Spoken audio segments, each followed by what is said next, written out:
नमस्ते प्रिय विद्यार्थियों, हिंदी अकेडमी बीकानेर में आपका हार्दिक स्वागत है।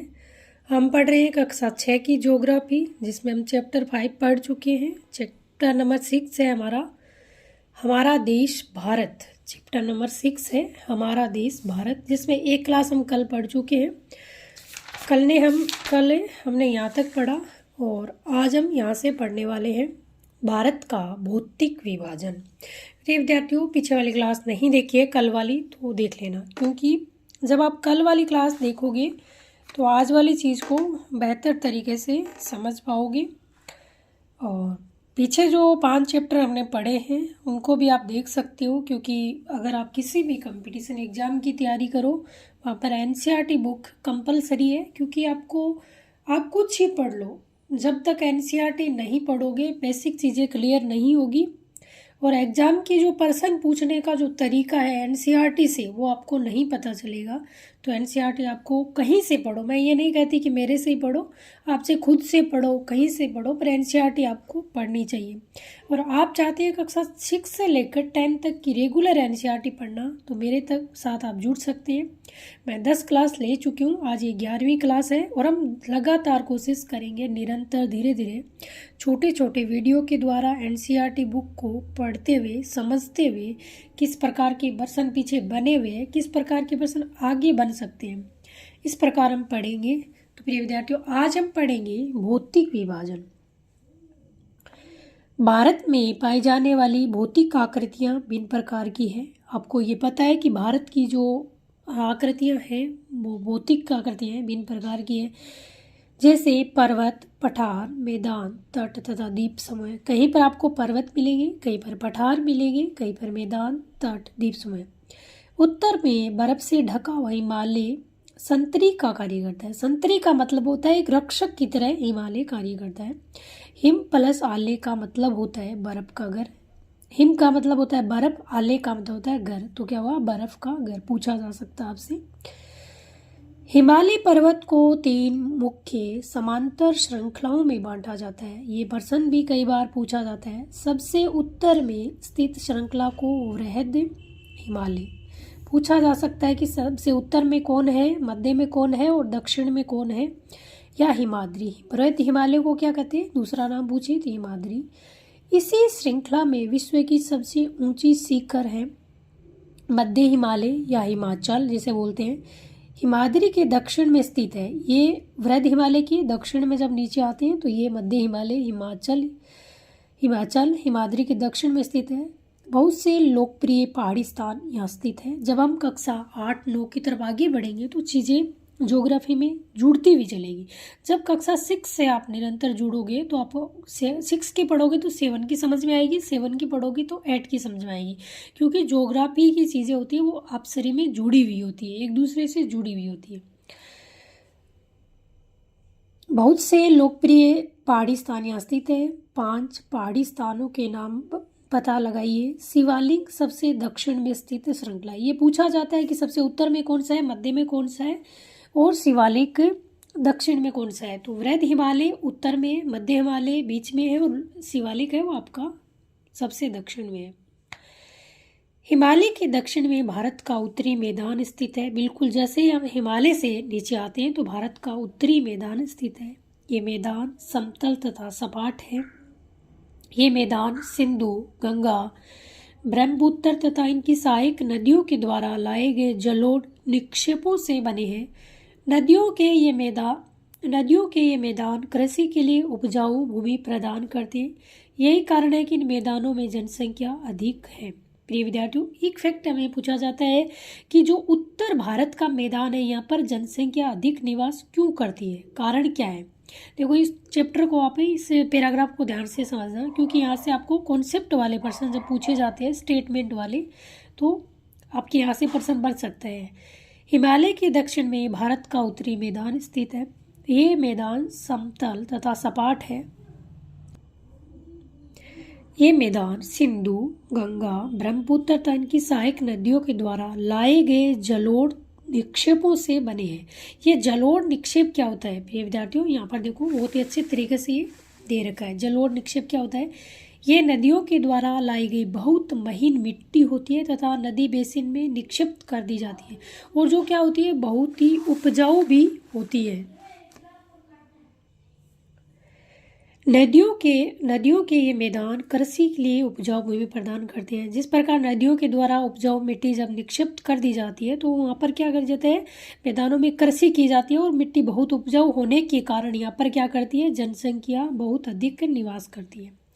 भारत के पश्चिम भाग में भारतीय महामरुस्थल स्थित है। बिल्कुल आपको पता है कि आपसे पूछे कि भारतीय महामरुस्थल कहाँ स्थित है, भारत के पश्चिम भाग में स्थित है।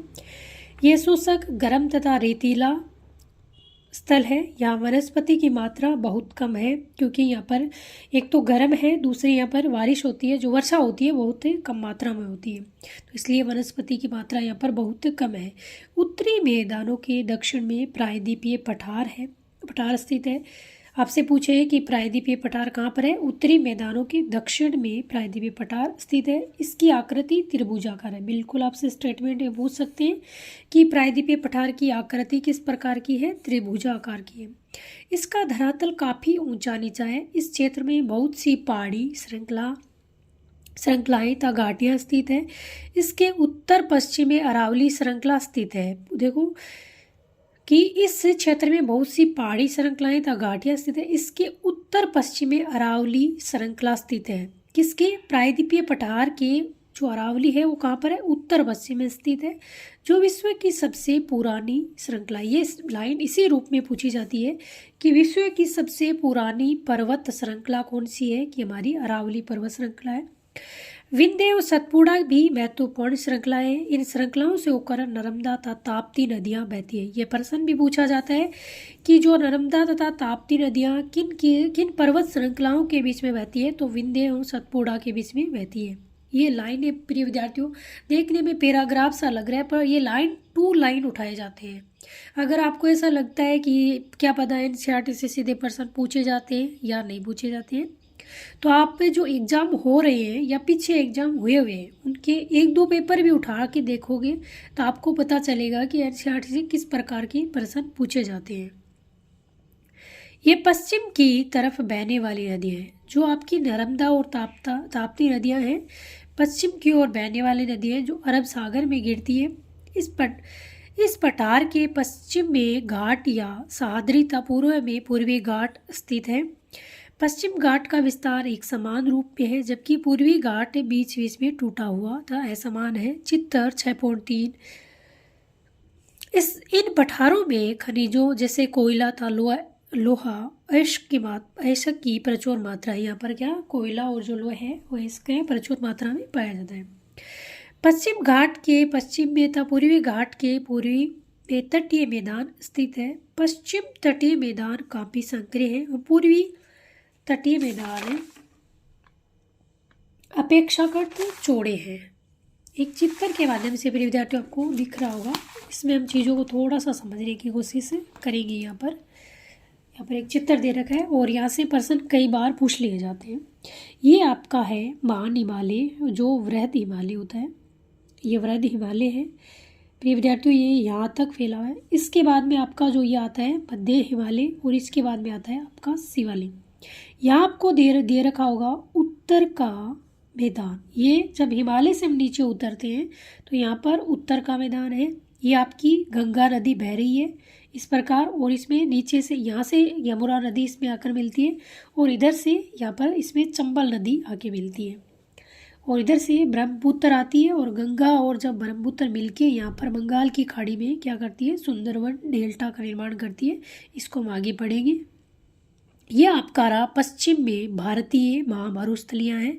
अरावली, ये आपका प्रायद्वीप वाला पठार वाला भाग आता है। इसके उत्तर पश्चिम में यहाँ पर आपकी अरावली है, और यहाँ पर विंध्याचल जो श्रेणी है उसमें सतपुड़ा और विंध्याचल के बीच में आपकी नर्मदा और ताप्ती, यहाँ से नर्मदा निकलती है और यहाँ से ताप्ती निकलती हुई पश्चिम की तरफ बहती हुई ये अरब सागर में गिरती है। यहाँ पर आपकी नदी बह रही है। नीचे जब आते हैं तो महानदी, इधर आपकी गोदावरी, यहाँ पर आपका दक्कन का पठार है, यहाँ पर आपकी कृष्णा नदी है, यहाँ पर नीलगिरी। जब दक्षिण भारत में आते हो तो नीलगिरी, अन्नामलाई की पहाड़ियाँ, कावेरी नदी महत्वपूर्ण है।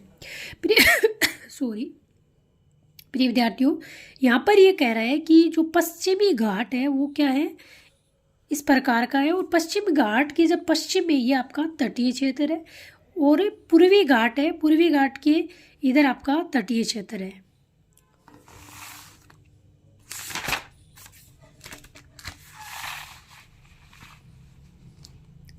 अपेक्षाकृत चौड़ा है कौन सा, पूर्वी घाट। वहाँ पूर्व की ओर बहने वाली कई नदियाँ हैं जिसमें आपकी आएगी महानदी, गोदावरी, कृष्णा तथा कावेरी। कावेरी बंगाल की खाड़ी में गिरती है। आपसे पूछे कि नर्मदा और ताप्ती कहाँ गिरती है, अरब सागर में। महानदी, गोदावरी, कृष्णा तथा कावेरी बंगाल की खाड़ी में गिरती है। ये प्रश्न इसी प्रकार पूछा जाता है कि कौन सी नदी अरब सागर में गिरती है और कौन सी नदियाँ बंगाल की खाड़ी में गिरती है। ये नदियाँ अपने मुहाने पर उपजाऊ डेल्टा का निर्माण करती हैं। बंगाल की खाड़ी में गंगा एवं ब्रह्मपुत्र नदियाँ के मुहाने पर सुंदरवन डेल्टा स्थित है। ये प्रश्न इसी प्रकार पूछा जाता है कि सुंदरवन डेल्टा के नदियों के मुहाने पर है, तो ब्रह्मपुत्र तथा गंगा नदियों के मुहाने पर बंगाल की खाड़ी में ये डेल्टा स्थित है। फिर आगे पूछा जाता है, भारत में 2 द्वीप समूह भी है। लक्षद्वीप समूह अरब सागर में स्थित है। आपसे पूछे कि लक्षद्वीप समूह कहाँ स्थित है, अरब सागर में स्थित है। ये केरल के तट से कुछ दूर स्थित प्रवाल द्वीप है। किस प्रकार का द्वीप है, प्रवाल द्वीप है। अंडमान एवं निकोबार द्वीप समूह भारत से दक्षिण पूर्व दिशा में बंगाल की खाड़ी में स्थित है। क्या आप जानते हैं कि कौन सा द्वीप समूह वर्ष 2004 में सुनामी से प्रभावित हुआ था? तो अंडमान जो निकोबार द्वीप समूह है, 2004 में यहाँ पर सुनामी आई थी। इसके कुछ भाग उस सुनामी में डूब गए थे। समाचार पत्रों तथा लोगों से बातचीत के जरिए जानकारी प्राप्त कीजिए कि जब सुनामी भारतीय तट से टकराई थी तो किस प्रकार लोगों ने अलग अलग तरीके से इस चुनौती का सामना किया था। सुनामी एक विशाल सागरीय तरंग है जो समुद्र तल पर भूकंप के कारण उत्पन्न होती है। एक बार हम मैप में इसमें देख लेते हैं। आपका अंडमान निकोबार द्वीप समूह यहाँ पर आपको दिख रहा होगा शायद। ये आपका जो भारत से क्या करते हैं, ये दक्षिण और ये पूर्व वाली स्थिति में जब आते हैं, ये बंगाल की खाड़ी है और यहाँ पर आपका अंडमान निकोबार द्वीप समूह देखो इस प्रकार छोटे छोटे द्वीप के रूप में एक श्रृंखला पाई जाती है। ये अंडमान निकोबार द्वीप समूह यहाँ पर आपका पाया जाता है। ये आपसे प्रश्न पूछा जा सकता है कि अंडमान निकोबार द्वीप समूह कहाँ पर पाया जाता है, तो बंगाल की खाड़ी में पाया जाता है। यहाँ पर ये केरल वाला जो पश्चिमी घाट वाला जो तट है, यहाँ पर ये केरल लगभग यहाँ पर केरल है और केरल के पश्चिम में यहाँ पर आपका लक्षद्वीप समूह है जो कि भारत का एक द्वीप समूह है। ये अरब सागर में पाया जाता है। तो ये 2 द्वीप समूह हैं, एक बंगाल की खाड़ी में और एक अरब सागर में। प्रिय विद्यार्थियों, ये बुक आज कंप्लीट हो चुकी है। हमने कक्षा 6 की जो पृथ्वी हमारा आवास बुक है, कक्षा 6 की भूगोल की, इस पुस्तक को हमने आज प्रिय विद्यार्थियों पूरा कर लिया है। एक बार मैं इंडेक्स दिखा देती हूँ कि कौन कौन से चैप्टर हैं जो हमने पूरे कर लिए और पढ़ लिए हैं। सौर मंडल में पृथ्वी, ग्लोब, अक्षांश एवं देशांतर, पृथ्वी की गतियाँ, मानचित्र, पृथ्वी के प्रमुख परिमंडल, हमारा देश भारत। ये इसमें 6 चैप्टर दे रखे थे और ये 6 चैप्टर आज हम 11 क्लास में इनको बहुत अच्छे से किस प्रकार के प्रश्न बन सकते हैं और किस प्रकार के प्रश्न बने हुए हैं समझते हुए छोटे छोटे वीडियो के माध्यम से हमने इसको 6 चैप्टर को कंप्लीट किया है। प्रिय विद्यार्थियों, किसी भी एग्जाम की जब तैयारी करते हैं तो आपको सबसे पहले आपको देखना चाहिए कि इन 6 चैप्टर में से आप जिस एग्जाम की तैयारी कर रहे हैं उसमें कौन सा जो आपका टॉपिक है वो आपके सिलेबस में है। तो उसमें से आपको इसमें से सिलेबस में जो टॉपिक दे रखा है उसको देख लीजिएगा और फिर उसको पढ़िएगा। प्रिय विद्यार्थियों, पढ़ते रहिए, मस्त रहिए, स्वस्थ रहिए, अपना और अपने परिवार का ध्यान रखिए। जय हिंद, जय भारत।